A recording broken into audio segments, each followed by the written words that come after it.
Assalamualaikum warahmatullahi wabarakatuh.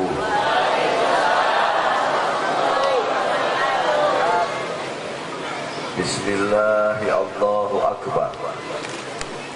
Aqulu ala nafsi wa ala dini wa ala ahli wa ala auladi wa ala mali wa ala ashabi wa ala adyanihi wa ala amwalihi alfa'afin.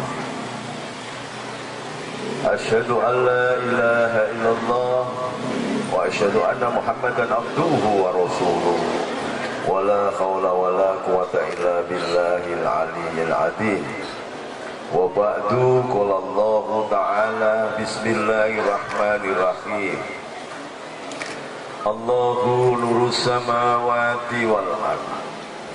Masalu nurihi kamiskati fiha misbah. Al-misbahu fi zujajah.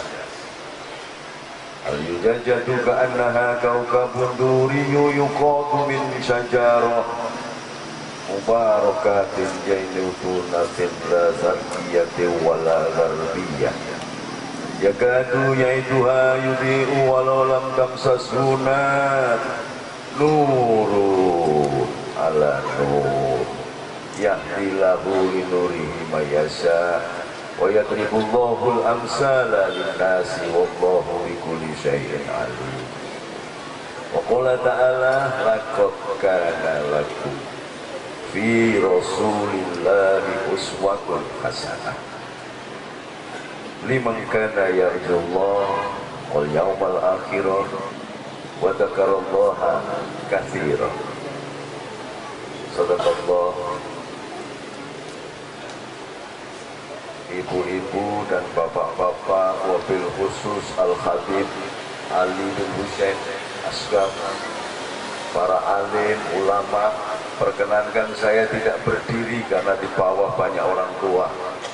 Saya tak duduk saja, okay? Alhamdulillah. Yang pertama, mari kita bersyukur kepada Allah bahwa kita bisa ketemu dalam pengajian yang mubarak, yang luar biasa ini. Bagi saya baru pertama kali ini menghadiri pengajian yang diadakan di tengah jalan. Karena saya keliling sampai ke Yordan, kemarin ceramah di Jeddah, diundang oleh ulama-ulama Jeddah, tidak di jalan begini. Ini saking luar biasanya. Mudah-mudahan nanti gubernurnya menyediakan lapangan yang bisa untuk pengajian. Gak usah mau amini gubernurnya orang ngerti agama. Sampai minta aja kepada mereka. Jangan diamini. Minta disediakan satu lapangan ben bisa lu ngaji. Gubernurnya orang ngerti ngaji. Dan aneh, Jakarta ini kan hebat-hebat, Habibnya paling banyak se-Indonesia, tapi di gubernurnya Cina.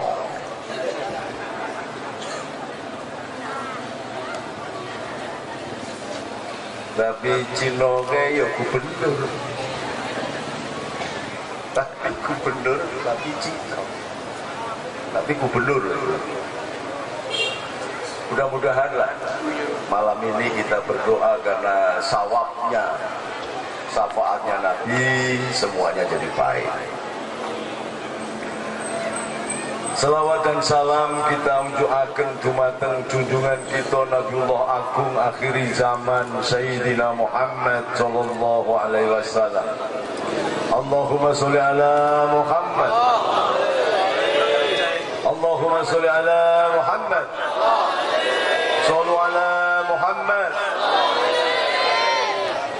Saya ini kiai desa, jadi disorot lampu kayak gini malah kemeringat. Kipas angin ini soalnya ke sana. Jadi saya lepas saja ya.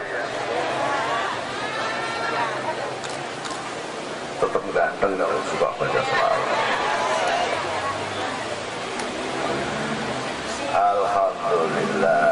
belum istirahat saya setahun penuh.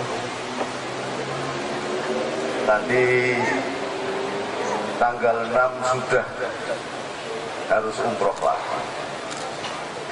Tanggal 1 ada haul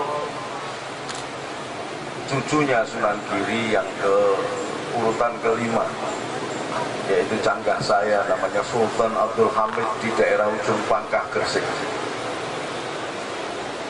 Setelah itu saya umroh lagi.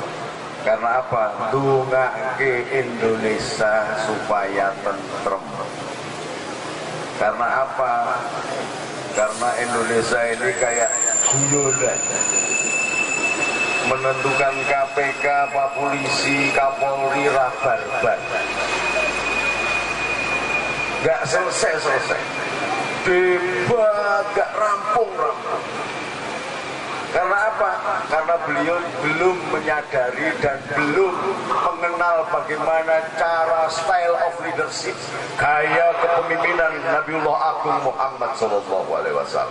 Kalau dia tahu, selesai sudah. Indonesia ini paling gampang. Tapi karena nggak paham, saya jadi mumet ngelihat presiden sampean. Presiden belusuan. Lalu jangan diketawain, dong sampean pilih sendiri. Iya Pak ya? Dipilih presidennya karena belusuan, padahal tukang golek beling itu juga belusuan.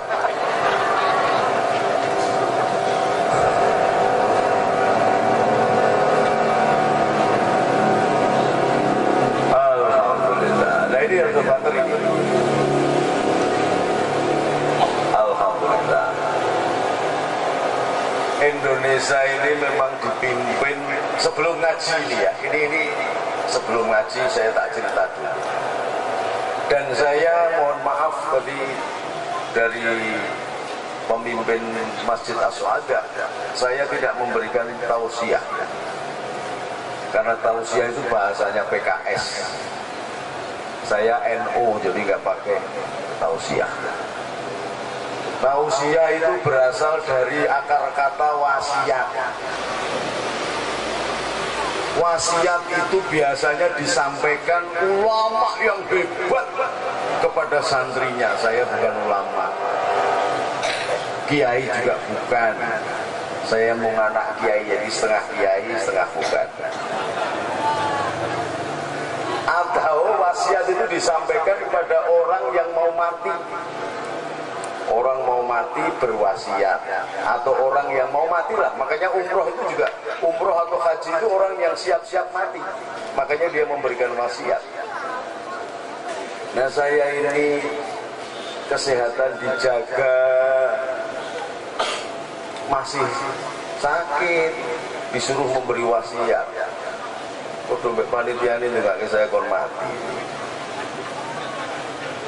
Allahumma sholli ala Muhammad. Jadi mau idhoh hasanah, kata kalau bahasanya Habib Ali bin Husain, jadi mutiara hikmah yang dipetik dari Quran dan hadis itu lebih baik daripada tausiah. Itu PKS, saya bukan PKS. Jadi terus terang aja supaya sampai nanti tahu bahwa saya bukan PKS. Jadi jangan ngundang saya kalau sampai PKS. Di garis harus tegas ini. Karena yang senang selawatan biasanya bukan PKS. Kalau di sini Al-Habib Ali bin Husain bisa menjadi magnet Pak RW sing polisi saja bisa melok ngaji ya kan? Di Mekah sendiri tempat maulidnya Nabi, tempat kelahirannya Nabi sekarang dijadikan WC umum. Kalau supaya sampai tahu, maka bergembiralah sampai masih ada penjaga-penjaga Rasul meskipun di tanah Jawa ini. Ada 4 wanita yang dijamin masuk surga dan menjadi empunya surga. Yang pertama adalah Sayyidatina Khadijah. Tempat lahirnya Sayyidatina Khadijah jadi WC umum di Mekah sana.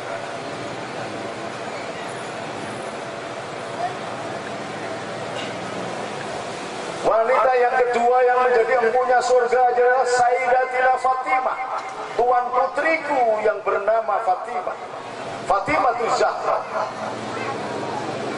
Tempat kelahirannya jadi WC umum.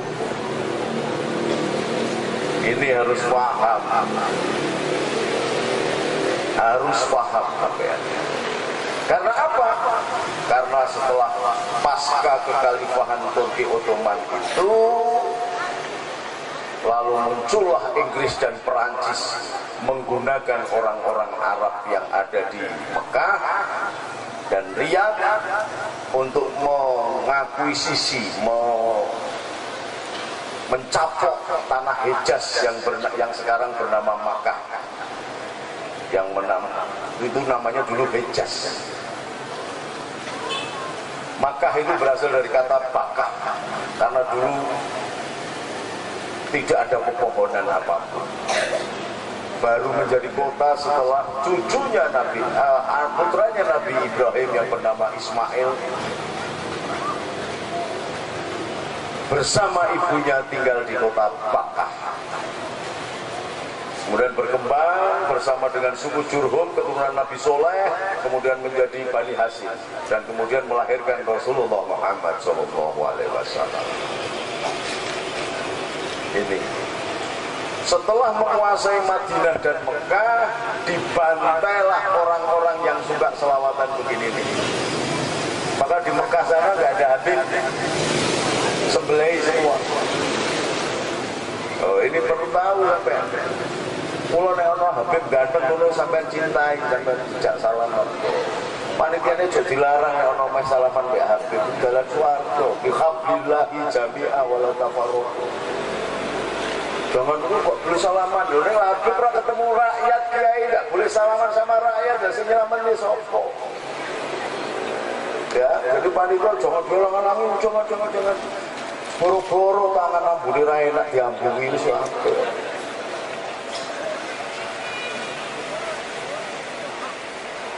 Di Mekah yang semula itu, ini supaya sampean paham, kenapa di sini kok di Indonesia ini diadakan maulid terus. Kalau tidak ada Islam yang sudah diutus, dikembangkan oleh Wali Songo, tidak akan ada maulid di muka bumi. Nah, Wali Songo itu siapa? Nanti saya jelaskan supaya sampean ini tahu dulu bahwa setelah mencapok Madinah dan Mekah yang semula dia berkuasa di Riyadh, bekerja sama dengan Perancis dan Inggris. Inggris mbuh agamane ra ngerti, Perancis mbuh agamane ra ngerti, tapi yang jelas Perancis dan Inggris ini pula yang menghancurkan kekhalifahan Turki Ottoman.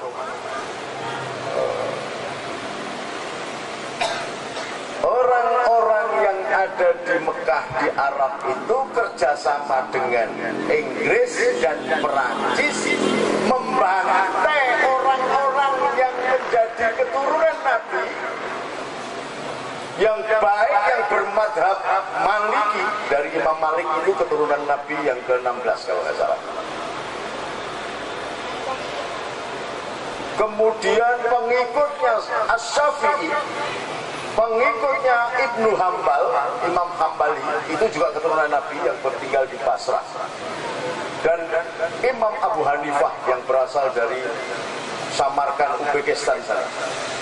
Uzbekistan itu atau Samarkand ini nanti ada sekian ribu santri ngaji ke Cina,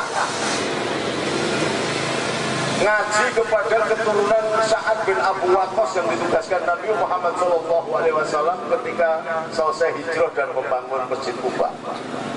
Jadi di Cina itu ada masjid tertua di dunia setelah Masjid Kuba. Ini. Dan di sana juga diterima dengan baik orang-orang Cina, orang-orang Konghucu.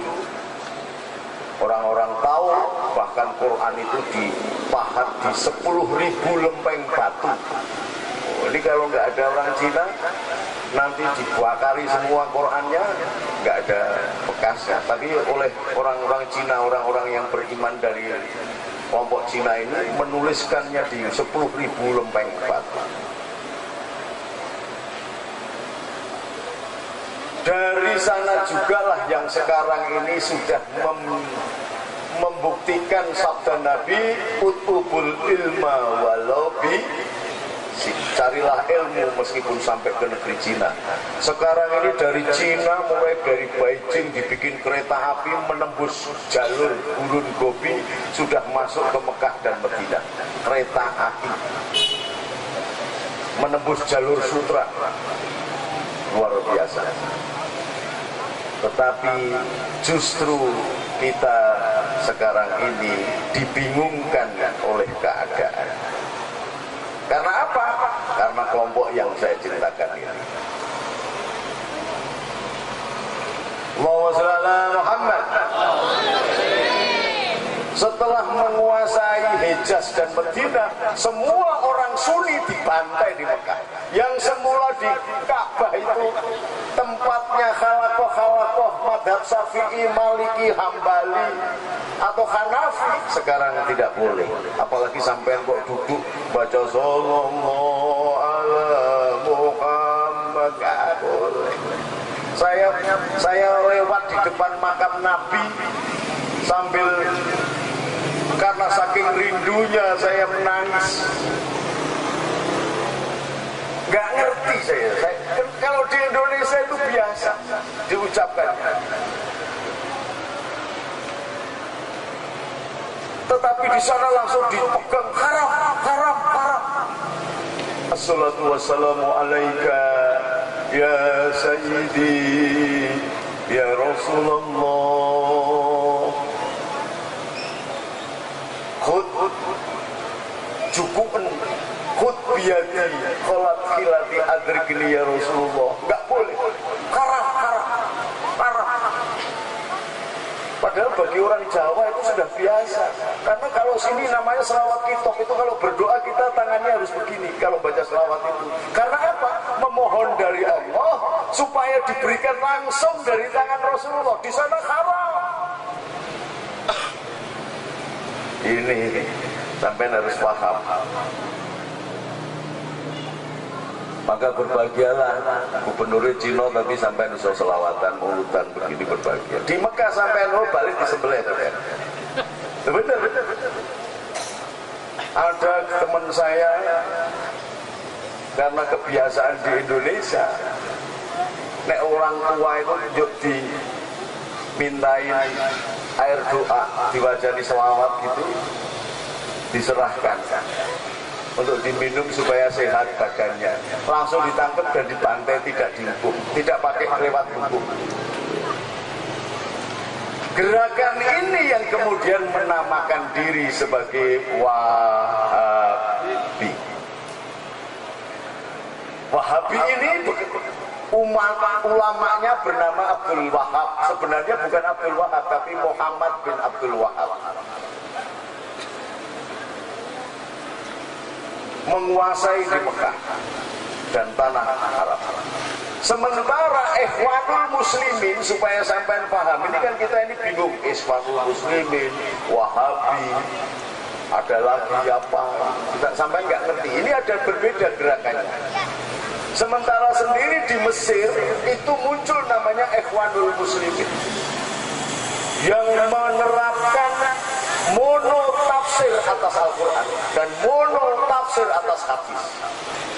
Jadi kalau sampai tidak mengikuti tafsirnya, dia disembelih. Ini yang sudah bahkan melanggar sabdanya Nabi. Nabi itu sudah berpesan kepada seluruh sahabat. Di Mesir itu ada namanya Kristen Koptik. Oleh Nabi dilarang untuk diganggu. Karena apa? Karena Kristen Koptik ini adalah keturunan Isa Al-Masih atau Yesus. Saya bilang Yesus kan domblok. Ini coba apa enggak kira-kira? Yesus itu dari kata namanya Isu. Nabi Isa itu namanya Isu, tapi bukan bakso Isu, bukan, ini Pak Isu. Bergeser ke bahasa Arab jadi Isa. Tapi sebelum bergeser ke bahasa Arab, masuk dipengaruhi oleh bahasa Romawi dan Yunani ditambah Ius, jadi Yesus. Jadi nggak ada kaitannya dengan Tuhan Yesus, itu nggak ada. Yesus itu bahasa Romawi. Nah, keturunannya itu namanya Kardinal Yakobus. Disesat-sesatkan oleh penguasa Kristen karena agamanya sudah menjadi agama kekuasaan pada saat itu. Lalu minta tolonglah Kardinal Yakobus ini kepada Baginda Rasul Muhammad SAW dan menjadi tawasul bagi kebesaran Islam. Karena apa? Keluarga Nabi Isa sendiri disesat-sesatkan oleh penguasa yang beragama Kristen. Diutuslah Sayyidina Umar, maka menjadi sebab Islam berkembang luar biasa. Karena apa? Dari permohonan dari Kardinal Yakobus inilah Bizantium, Imperium Barat yang menguasai sampai ke Inggris, Perancis, semuanya sampai ke Maroko, perbatasan Eropa, semua bisa dikuasai oleh Islam. Lalu Rasulullah mendapatkan hadiah dan diminta untuk melakukan terjalin hubungan yang luar biasa, menyambung kembali darah Abraham, darah Ibrahim. Diberi istri bernama Maria Ketia. Kenapa Ketia? Karena dari Kristen Koptik. Jadi ada salah satu Nabi yang bernama Kristen dan memiliki anak namanya Sayyidina Ibrahim yang dimakamkan di kuburan Baqi'. Ini tidak boleh diganggu, ada di Mesir itu tidak boleh diganggu. Tapi munculnya Ikhwanul Muslimin diganggu, dibantai semua. Maka muncullah pergerakan yang akhirnya sekarang sampai melihat di setiap TV. Kelompok Mursi Ikhwanul Muslimin itu akhirnya dibabat habis. Karena ada kesadaran orang Mesir. Di Indonesia orang-orang Wahabi, orang-orang Ikhwanul Muslimin banyak, semakin banyak, dan kita tidak belajar di sana.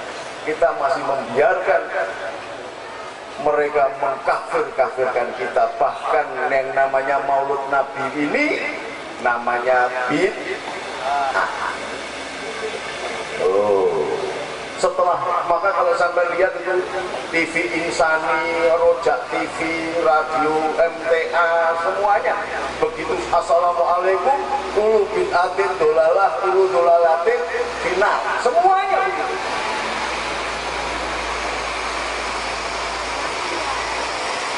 Dan ini mauludan begini ini dianggap bid'ah. Nah, sekarang mulai kita ngaji. Mauludan dianggap bid'ah, baca berjanji dianggap bid'ah, burdah bid'ah, tahlilan bid'ah, apalagi baca manakib bid'ah, yasinan bid'ah. Itu caranya untuk menghancurkan umat Islam. Maka jangan bingung kalau ada Kapolri dan KPK geger itu, nggak usah bingung. Nah, terus bolo siapa? Gus, nggak usah bolo Kapolri, nggak usah bolo KPK. Nah, terus bagaimana? Tonton saja itu dagelannya Jokowi. Lawang Jokowi itu memiliki hak prerogatif. Kalau sudah diusulkan oleh dia sendiri dan disetujui DPR, dilantik atau tidak dilantik sudah menjadi undang-undang. Jadi BG ini dilantik atau tidak dilantik jadi undang-undang. Maka kalau Jokowi tidak melantik berarti Jokowi melanggar undang-undang. Ini kenapa kok dibikin ruwet begini? Karena sesungguhnya untuk mengalihkan isu bahwa kelompok kelompok Ikhwanul Muslimin, kelompok Wahabi, dan ada kelompok HTI. Saya ceton-cetonan ini ngomong. Hizbut Tahrir. Hizbut Tahrir itu adalah perkawinan antara Ikhwanul Muslimin dan Wahabi. Maka melahirkan satu bentuk gerakan yang sangat berbahaya. Saya sudah keliling Indonesia. Kebetulan saya sebagai ketua pendekar pakar Rusa se-Indonesia, dan dulu Banser saya siapkan. Kalau sampai di sini dominan, ada habib-habib banyak, nggak ada yang berani dominan. Tapi di daerah-daerah, wah. Hizbut Tahrir itu adalah perkawinan antara Wahabi dan Ikhwanul Muslim. Bapak Kiai, Pak Kiai, mohon maaf. Kita minta kepada guru kita untuk menyampaikan tentang sejarah Nabi Muhammad. Kita minta sekali lagi dengan penuh hormat buat guru kita. Tenang, tenang. Duduk, duduk. Duduk. Duduk, duduk. Duduk. Enggak ada yang nyuruh. Duduk. Kita minta kepada Bapak Kiai kita untuk menyampaikan tentang sejarah baginda Nabi Muhammad. Kita minta jangan kritik sana, jangan kritik sini. Lebih baik apa yang lebih manfaat buat umat Nabi dan anak-anak muda, sehingga tidak terusik jiwa-jiwa umat muslimin dan otak-otak umat muslimin yang tidak terubah. Kami berkumpul karena cinta terhadap Sayyidina Muhammad. Buat jamaah FPI,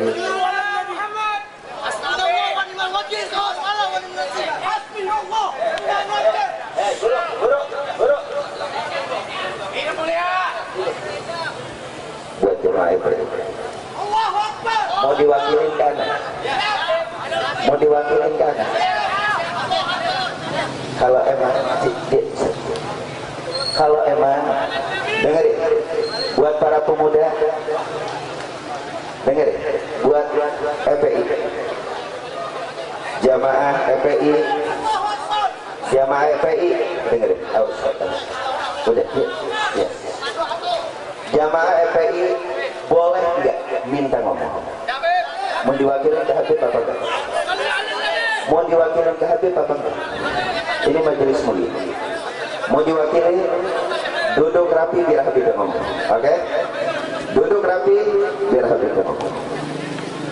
Para hadirin. Jadi mudah-mudahan apa yang disampaikan oleh, duduk yang manis. Ini majelis Rasulullah. Duduk.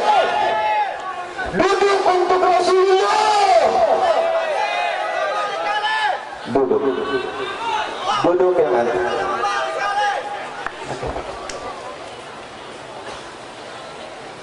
Buat anak FPI duduk, diminta aja, serahkan.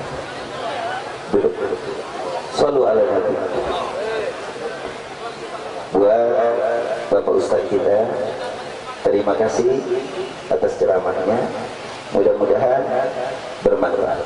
Kita doakan mudah-mudahan selamat dan panjang umur. Hadirin, bahwa kita selamat bersama ya Nabi. Istirahat sambil baca salawat. Bapak Kiai kita istirahat. Ya Rasul. Istirahat. Assalamualaikum warahmatullahi alaika salawatullah alaika ya Nabi salam alaika ya Rasul. Assalamualaikum warahmatullahi wabarakatuh. Alhamdulillah, wassalatu wassalamu ala Rasulillah.